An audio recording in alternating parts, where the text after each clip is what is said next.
हरे कृष्णा। आज हम श्लोका संख्या 7, 8 और 9 इसको समझने का प्रयास करेंगे।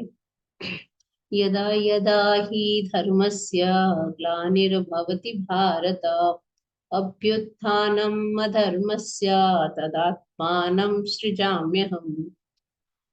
भगवान कह रहे हैं यदा यदा, यानी जब जब भी, जहां भी धर्म का पतन होता है, धर्म से ग्लानि, ग्लानि यानी नीचे हो जाता है, और अधर्म के उत्थान होता है, अधर्म बढ़ने लगता है, तदात्मानम सृजामि अहम, तब उस समय में आत्मानम, अपने को, आत्मानम माने अपने को, सृजामि प्रकट करता हूँ, अहम माने मैं। ठीक है, यहाँ पे भगवान कृष्ण अपने लिए बोल रहे हैं। अब प्रभुपाद यहाँ पर सृजामि शब्द को समझा कि सृजामि शब्द बहुत महत्वपूर्ण है। यानी सृजामि का मतलब ये नहीं होता है जन्म लेना, ये सृष्टि हो रही है, ऐसा नहीं होता है। कर्मों के अनुसार ऐसा नहीं है। भगवान के स्वरूप या शरीर की सृष्टि नहीं होती। अजो अपि सन्न व्ययात्मा, मैं तो अज, मेरा जन्म नहीं होता। भगवान कह रहे अजो अपि सन्न व्ययात्मा भूतानाम ईश्वरो अपि सन्। तो मैं तो अजन्मा हूँ, अव्यय हूँ, मेरी सृष्टि नहीं होती तो भगवान के शरीर की सृष्टि नहीं होती। उनके जितने भी स्वरूप है वो पहले से ही विद्यमान रहते। भगवान राम का स्वरूप है, वो पहले से ही एटर्नली विद्यमान है। नरसिंह भगवान का एटर्नली विद्यमान, तो भगवान के सारे स्वरूप एटर्नली विद्यमान रहते हैं। जब पर्टिकुलर कोई वो होता है तब वो स्वरूप प्रकट हो जाता। तो सृजामी का अर्थ है भगवान यथा रूप में प्रकट होते हैं। तो यहाँ पे बताया है ब्रह्मा जी के एक दिन में 7वें मनु के 28वें युग में द्वापर के अंत में प्रकट होते हैं। इसका थोड़ा आप लोगों को बैकग्राउंड में समझाऊंगी। ब्रह्मा जी का एक दिन का टाइम कितना होता है मनुष्यों के? देखिए, जो कलयुग का टाइम होता है वो होता है 4,32,000 वर्ष। त्रेता का होता है उसका डबल, 8,64,000। और सॉरी, द्वापर का होता है 8,64,000 वर्ष। और त्रेता का, कलयुग का ट्रिपल होता है, तो 12,96,000। और ऐसे ही कलयुग का 4 गुना करते हैं तो 17 लाख होके वो होता है सतयुग का टाइम।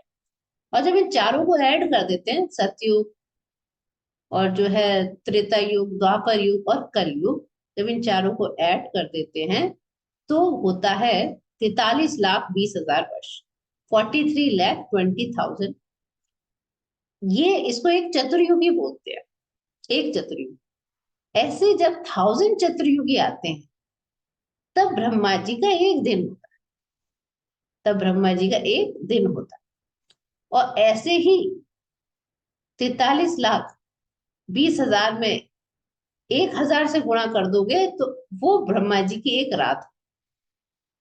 यानी कि ये दोनों को अब आप ऐड कर दीजिए तो ब्रह्मा जी का एक दिन और एक रात मिला के एक दिन माना जाए, 24 घंटे।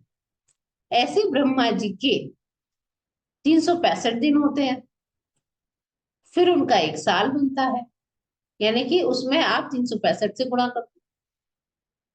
ठीक है, यानी कि 43,20,000 में पहले 2,000 से गुणा करो, तब वो पूरा दिन रात का एक दिन होगा।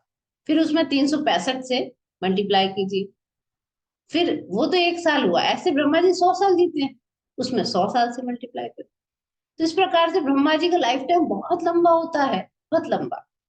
तो ब्रह्मा जी के जो एक दिन होता है जिसमें 1,000 टाइम्स चतुर्युग आते हैं, यानी साइकिल आती है 4 युग। तो जैसे ही कलयुग आता है फिर नेक्स्ट फिर से सतयुग शुरू हो जाता है विदाउट एनी प्रलय।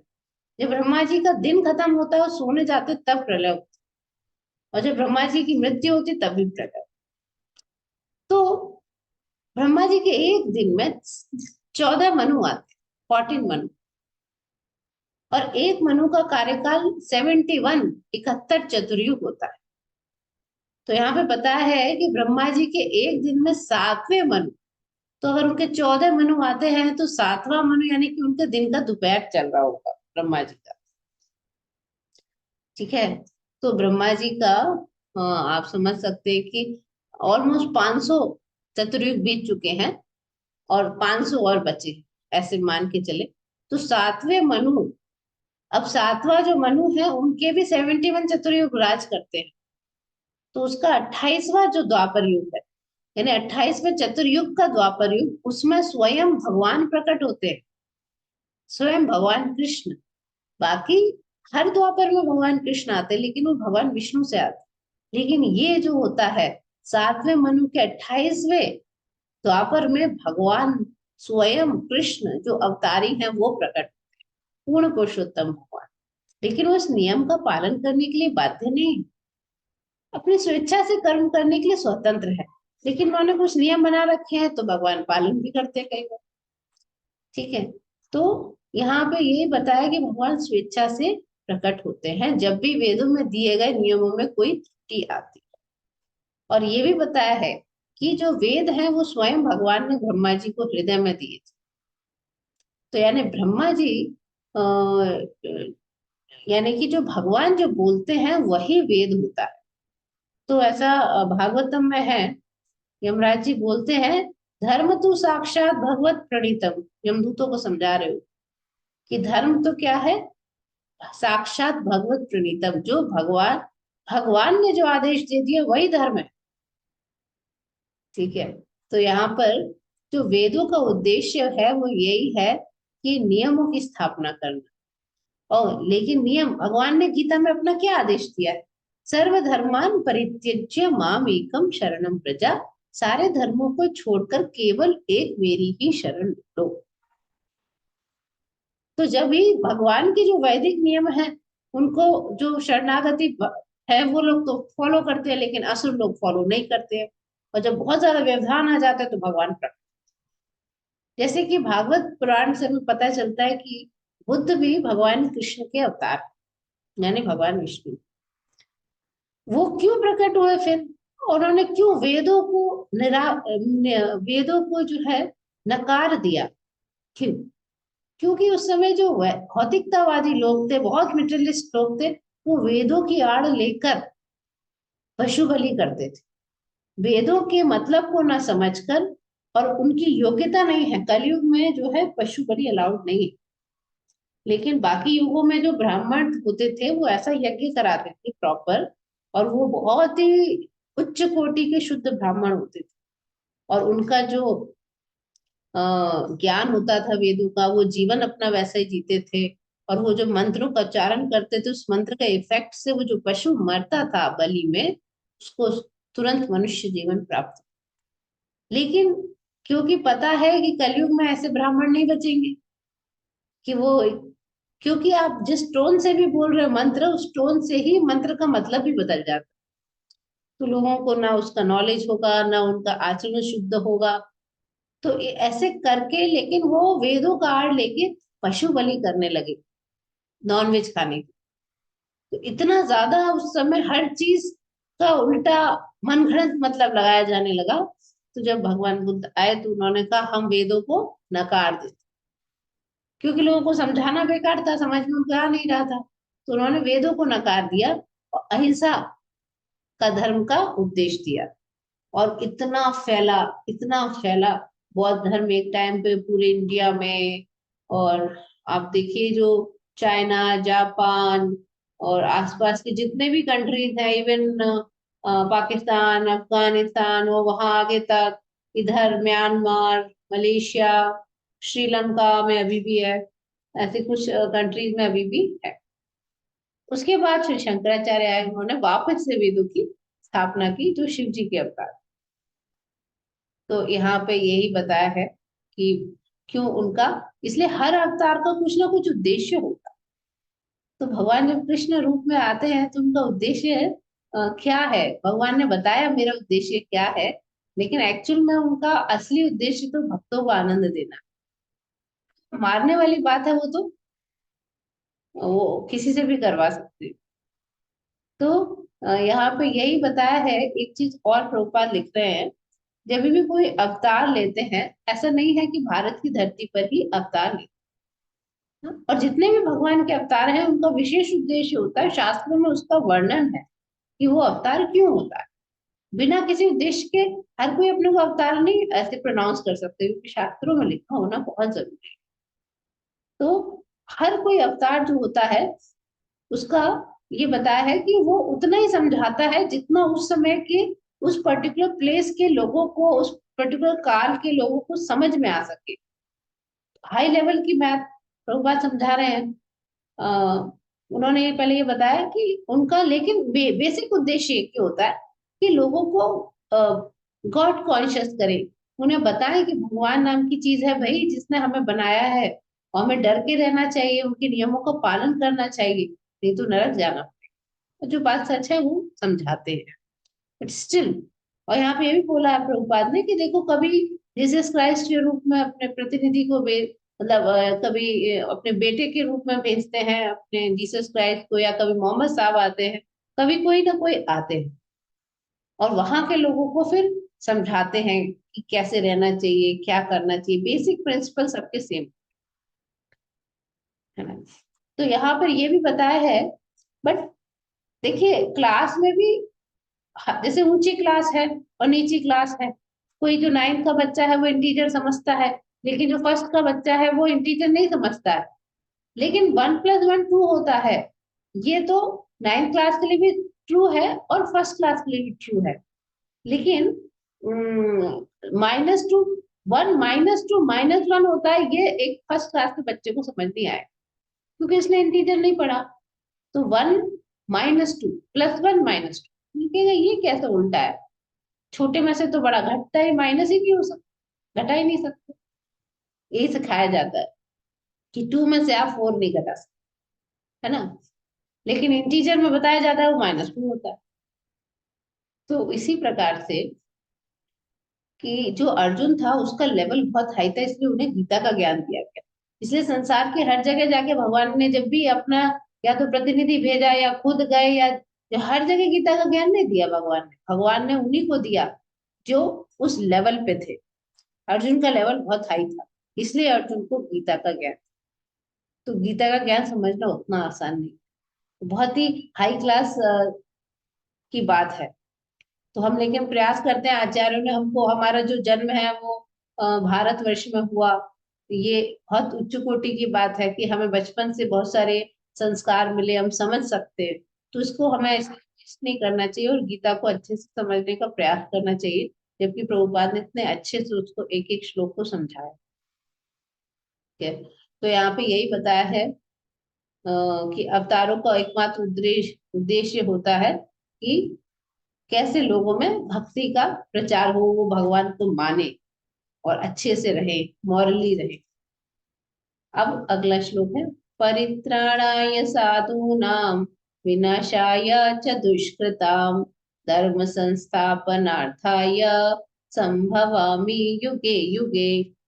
भगवान कह रहे हैं मैं भक्तों का उद्धार करने, परित्राणाय साधूनां फर्स्ट थिंग, फिर विनाशाय च दुष्कृतां, दुष्टों का विनाश करने के लिए, धर्म की स्थापना के लिए संभवामि, प्रकट होता हूँ हरि। अब प्रभुपाद पहले ये समझाएंगे कि साधु कौन होता है। हमारे दिमाग में एक इमेज बनी, साधु माने वो जिसने गेरुए रंग के वस्त्र पहने हुए हैं, बड़ी बड़ी जटाएं हैं, वही साधु। ऐसा नहीं है। ये जो देवकी वसुदेव थे वो भी साधु थे, लेकिन वो तो ऐसी कोई जटाएं नहीं थी उनकी। हाँ, तो साधु कौन होता है? कृष्ण कॉन्शियस व्यक्ति होता है, जो जिसके जीवन भगवान पर केंद्रित हो। और अगर कोई व्यक्ति देखने में अधार्मिक लगे भी, लेकिन अगर वो पूर्ण कृष्ण भावना भावित हो गया तो उसको साधु ही समझना चाहिए। तो यहाँ पे एक शब्द आया दुष्कृता। आगे भी भगवान ने कहा 4 प्रकार के दुष्कृतनों को जो मेरी शरण में नहीं आते। आगे और भगवत गीता में आएगा कि चतुर्विधा भजन्ते माम, 4 प्रकार के सुकृत मेरी शरण में आते हैं और 4 प्रकार के दुष्कृत मेरी शरण में नहीं आते। तो यहाँ पे दुष्कृतम उन व्यक्तियों के लिए आया है जो कृष्ण कॉन्शियसनेस की कोई परवाह नहीं, मूर्ख और अधम व्यक्ति कहलाते। भले ही वो कितना मतलब हाईली क्वालिफाइड हो, लेकिन उसके बाद भी उनकी बुद्धि में नहीं घुसता, वो भगवान को सरेंडर नहीं करते और वो मेटेरियल एजुकेशन से पफ्ड अप रहते। लेकिन अगर कोई व्यक्ति हो सकता है वो पढ़ा लिखा भी ना हो सकता है बहुत कल्चर्ड भी ना हो, उसे मैनर्स भी नहीं आते, टेबल पे कैसे बैठना है, कैसे बात करनी, इट इज पॉसिबल। लेकिन ये भी हो सकता है कि वो 100% कृष्ण कॉन्शियस हो, तो वो है साधु, उसको साधु मानेंगे। कोई बहुत ज्यादा हमें हाई फाई लगेगा, वो साधु नहीं हो सकता, हो भी सकता है नहीं भी हो सकता। तो यहाँ पे बताया है कि जो लोग भगवान को मानते नहीं है और इस प्रकार के दुष्कृत्य है, उनको मारने के लिए भगवान को आने की जरूरत वैसे है नहीं। हाँ? भगवान के ऐसे बहुत सारे हैं, भगवान के सेवक जो उनको आके मार सकते हैं आराम से। लेकिन भगवान क्यों आते हैं? भगवान आते थे निष्काम भक्तों को तुष्ट करने के लिए, क्योंकि भक्तों को बहुत जब सताया जाता है तो जब भगवान आते हैं उनको इतना अच्छा लगता है कि भगवान आए। तो जब बहुत ज्यादा तंग किया, प्रहलाद महाराज के सगे पिताजी अपने खुद के बेटे को मारने पे उतारू हो गए, सिर्फ इसलिए क्योंकि वो भगवान विष्णु का भजन करते थे। आप इमेजिन कीजिए, प्रहलाद महाराज हाथ जोड़ के खड़े रहे उसके बाद, क्योंकि वो अ, भजन करते थे भगवान विष्णु का, उन्होंने सोचा जान से मार। तो ये इस प्रकार के असुर प्रवृत्ति के जो पिता होते वो ऐसे ही। और जो कंस की बहन थी, बहुत प्रेम करता था बचपन से, सडनली वो मारने को तैयार हो गया, कृष्ण से जन्म लेंगे। तो इस प्रकार से ये बताया जाता है कि भगवान मुख्यतः प्रहलाद या देवकी के उद्धार के लिए आए, ना कि कंस को या हिरण्यकशिपु को मारने। लेकिन वो काम एक साथ ही हो गए, वो बात उसकी। तो भगवान जो है भक्तों को आनंद देने के लिए आते। तो यहाँ कृष्णदास कविराज द्वारा लिखित चैतन्य चरितमृत का श्लोक लिया है मध्य लीला का। सृष्टि हेतु यही मूर्ति प्रपंचे अवतरे, से ईश्वर मूर्ति अवतार नाम धरे, मायातीत परम व्योम में सवार अवस्थान, विश्व अवतरी धरे अवतार। यानी कि अवतार भौतिक धाम से भगवत धाम से भौतिक प्राकट्य हेतु का, यानी ऊपर से नीचे उतरने का अवतार है। तो ऐसे सारे अवतार भगवान के धाम में स्थित रहते हैं, लेकिन वो लीला करने के लिए ऊपर से नीचे आते हैं, इसलिए उनको अवतार, नीचे आने। और अवतार कई प्रकार के होते हैं, बहुत सारी वैरायटी है। पुरुष अवतार, गुण अवतार, लीला अवतार, शक्ति आवेश अवतार, मनवंतर अवतार और युग अवतार। पुरुष अवतार में होते हैं जैसे कर्णोदकशाही विष्णु, फिर गर्भोदकशाही विष्णु और क्षीरोदकशाही विष्णु, ये तीन होते हैं पुरुष अवतार। गुण अवतार में ब्रह्मा विष्णु महेश आते हैं, एक सत्वगुण को रिप्रेजेंट करते हैं, एक तमोगुण और एक रजोगुण।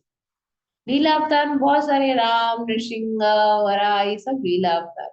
शक्ति आवेश अवतार में जब किसी जीवात्मा को शक्ति विष्णु तेज दे दिया जाता है तो उनको शक्ति आवेश अवतार। जब किसी जीवात्मा को भगवान विष्णु का तेज दे दिया जाता है, जैसे परशुराम हुए या फिर पृथु महाराज हुए, ये सब शक्ति अभिषेक अवतार। इसी प्रकार से हर युग के भी अवतार होते हैं और हर मनवंतर के भी अवतार, और वो आते रहते। लेकिन भगवान कौन है? Krishna. He is the origin of all the अवतार। वो सभी अवतारों के क्या, एक जैसे फाउंटेन होता है ना, आप देखें नीचे ऐसे होता है, उसमें से पानी निकलता है। तो मेन चीज जो है जिसमें से पानी निकल रही, फाउंटेन हेड बोलते हैं। भगवान उन सबके एक्चुअली बेस हैं, उनसे सारे अवतार निकल। तो भगवान क्या करते हैं, शुद्ध भक्तों को चिंताओं को दूर करने के लिए किसी किसी इसमें किसी स्पेसिफिक पर्पस से अवतार लेते हैं। और जो भक्त देखना चाहते हैं कि भगवान की वृंदावन की लीला वहां क्या होती है भगवान के धाम में, अपने ऐसे भक्तों को जो अभी भगवान, अभी इस समय उनके इतनी भक्ति नहीं है कि वो वहां जा सके, लेकिन इतनी तो है कि भगवान उनको दिखाने के लिए यहाँ आते हैं और अपनी वृंदावन लीला की झलक भी दिखाते हैं। तो निष्काम जो भक्त होते हैं वो इतने आनंद में आते हैं भगवान की जब वृंदावन की लीला देखते हैं, भगवान का जो है श्याम सुंदर त्रिभंग रूप देखते हैं, भगवान का जो श्याम सुंदर रूप वो बहुत दुर्लभ है उसको देख। अब चैतन्य महाप्रभु ने क्यों अवतार लिया? भाई कलयुग में जब अवतार है, हर अवतार का उद्देश्य है, उनका काम था संकीर्तन आंदोलन द्वारा कृष्ण पूजा का प्रचार प्रसार करना। और उन्होंने खुद ऐसी भविष्यवाणी की कि हर नगर, हर गांव में, पृथ्वी ते आचे यत्र नगरादि गांव, सर्वत्र हाईवे मोर नाम, कि पृथ्वी पे जितने भी नगर गांव है वहां मेरे नाम का प्रचार होगा। आप देखिए हर जगह चैतन्य महाप्रभु, नित्यानंद, राधा कृष्ण, हर कंट्री में स्कॉन का तो उन्होंने, लेकिन उनके बारे में प्रकट रूप से नहीं, लेकिन हम भागवत, भागवत पुराण में है छन्न अवतार, और ये भी है कि एक भागवत में श्लोक आता है जिसमें बताया है कि भगवान जो है अब मतलब जो कलयुग के इंटेलिजेंट लोग हैं भगवान को उस अवतार की पूजा करते हैं जो प्रकट होते हैं अपने संकीर्तन आंदोलन की। इवन विष्णु सहस्त्र नाम में सन्यासी और गोल्डन अवतार इसका वो आया है, और स्वयं चैतन्य महाप्रभु सन्यासी थे और वो गोल्डन थे, उनका शरीर का रंग स्वर्णिम था।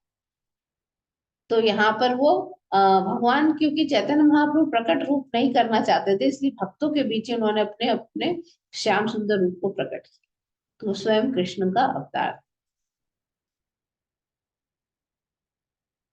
ठीक है, तो भगवान चैतन्य महाप्रभु का लेकिन काम है किसी को मारते नहीं है, वो उनकी क्या करते हैं, उद्धार कर देते, उनकी चेतना जो है शुद्ध कर।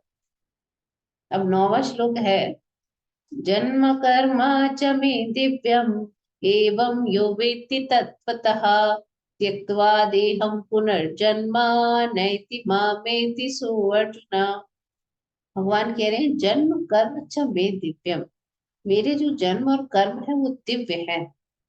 एवं इस प्रकार से, यो वेत्ति तत्वतः, जो इसको तत्व से जानता है, मेरे जन्म और कर्म को तत्व से जानता।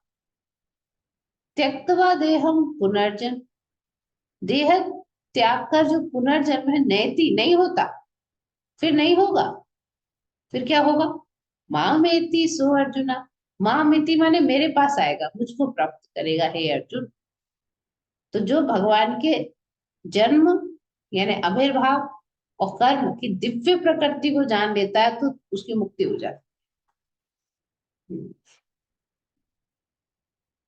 तो प्रभुपा समझा रहे हैं कि छठा श्लोक में भगवान के दिव्य धाम से वो संभवामी, उन्होंने बोला आत्म माया, अपनी माया से मैं प्रकट होता हूं। तो भगवान अपनी खुद की माया से प्रकट होते हैं, किसी साधारण मनुष्य नहीं है। ये अगर आप समझे, जो आविर्भाव के उनके सत्य को समझ लेता है वो इस जन्म मृत्यु के बंधन से छूट जाता है। तो प्रभुपाद समझा रहे हैं कि भव बंधन से जीव की ऐसी मुक्ति सरल नहीं है, it is very very difficult, कि एक आदमी जन्म और मृत्यु से छूटे, बहुत कठिन है। जो लोग भगवान के निराकार स्वरूप की पूजा करते हैं, जिन्हें निर्विशेषवादी कहते हैं, या जो योगी होते हैं, वो इतना कष्ट उठाते हैं, अनेक अनेक जन्मों तक तपस्या करते हैं, एक जन्म में नहीं पूरी होती, अगले जन्म में करते हैं करते हैं करते हैं करते हैं, तब जाकर उनको मुक्ति प्राप्त होती है। और वो मुक्ति कैसी होती है, वो भगवान की जो ब्रह्म ज्योति निकल रही शरीर में, उस ज्योति में चले जाके एकाकार हो जाते, उस ज्योति में तादम्य, लेकिन एक एक तो हो नहीं सकते हैं, वो उसमें तैरते रहते हैं एक्चुअली ब्रह्म ज्योति। लेकिन वहां जो मुक्ति है वो पार्शियल होती है, आंशिक होती है, वहां से नीचे गिरने का डर बना रहता है उस भौतिक जगत में, एक बार यहाँ आ सकते इस दुख दुख भरे संसार। लेकिन अगर हमने भगवान का जो शरीर है वो दिव्य है, वो भौतिक नहीं है भगवान का शरीर, भगवान ने आके यहाँ लीला जरूर की, मनुष्य जैसी लीला, और अच्छे अच्छे लोगों को बेवकूफ बना दिया।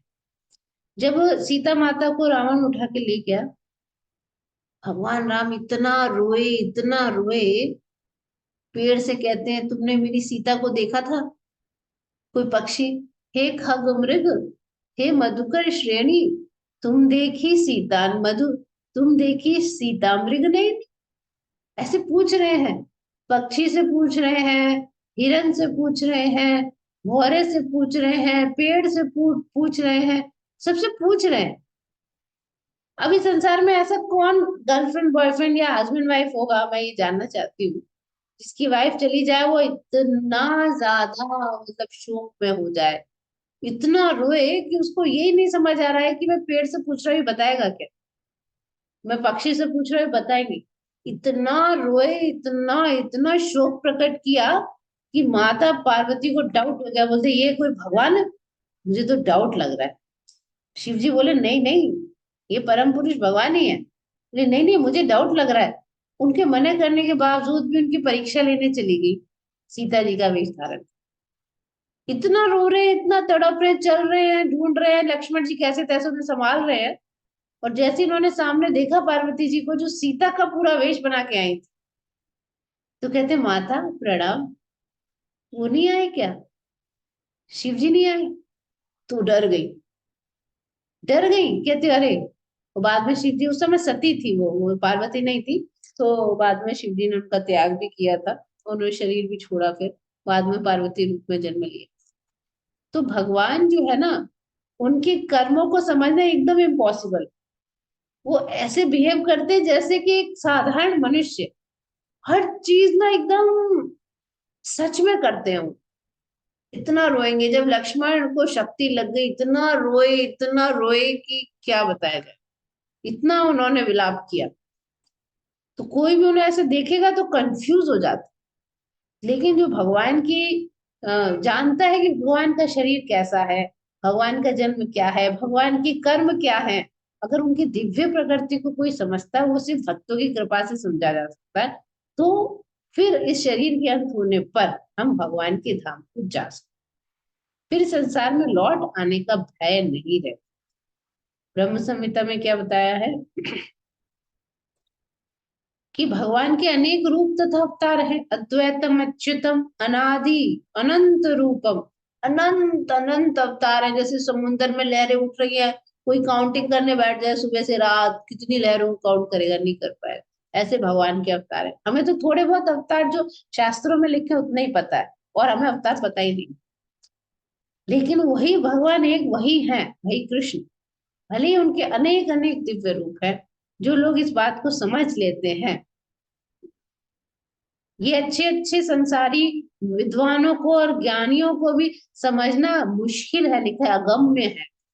तो पुरुष बोधनी उपनिषद में क्या कहा गया है, उपनिषद वेदों का पाठ होता है, वेद बोला जाता है। एको देवो नित्य लीला अनुरक्तो भक्त व्यापी ही अंतरात्मा।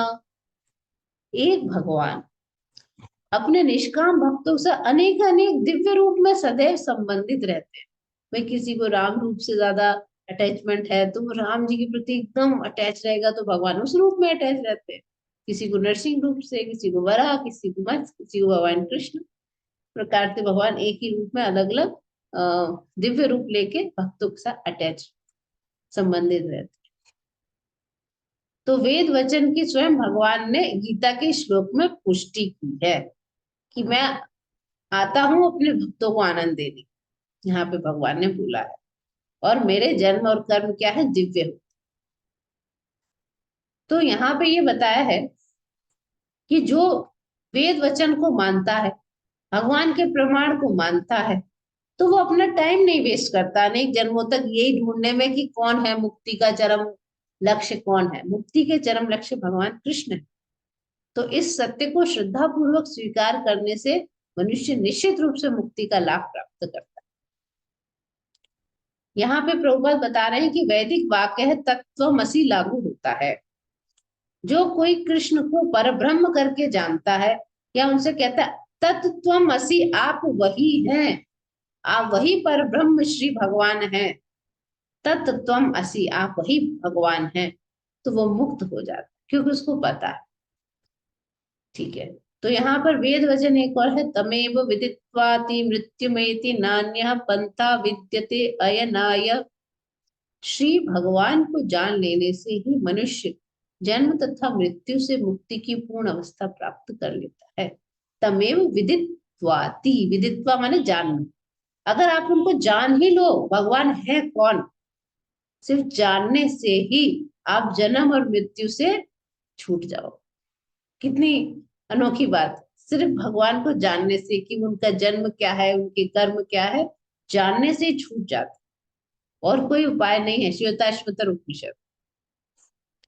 इसलिए अगर कोई कृष्ण को भगवान के रूप में नहीं मानता तो तमोगुणी है। और ऐसे जैसे कि एक बॉटल रखी है, इसके अंदर शहद है, अब बाहर से चाटे मधुमक्खी, टेस्ट नहीं आएगा, लेकिन शहद तो दिख रहा है। ऐसे ही बहुत विद्वतापूर्ण, अगर आप गीता की जो है कमेंट्री लिखते रहो लिखते रहो, लेकिन आप इतनी कमेंट्री लिख दी गीता के ऊपर, आप यही नहीं समझ पाए कृष्ण भगवान है। भगवान खुद कह रहे अहम, है ना, कितनी जगह मम, अहम, मामेति, तभी भी नहीं, इतनी सरल संस्कृत में भगवान ने बोला है कि मैं ही परम भगवान हूं। तो ऐसे लोग कैसे मोक्ष प्राप्त करें? तो इसलिए यहाँ पे है कि ऐसे लोग मोक्ष के अधिकारी नहीं होते, उनको वेट करना पड़ता है कि कोई भक्त आके उन पे कृपा कर दे। और कोई जो भक्त इतने दयालु होते हैं वो आके हम जैसे लोगों पे कृपा करते हैं, ताकि हम लोग जो है अपना शुष्क चिंतन छोड़ के भगवान की भक्ति कर पाए। तो यहाँ पे प्रभुपाद लास्ट लाइन में लिख रहे हैं, अतः मनुष्य को चाहिए कि श्रद्धा तथा ज्ञान के साथ कृष्ण भावनामृत का अनुशीलन करे। श्रद्धा और ज्ञान और सिद्धि प्राप्त करने का यही एक उपाय है। तो आज हमने पढ़ा 7, 8, 9, अब 10, 11, 12 और नेक्स्ट वीडियो। हरे कृष्णा।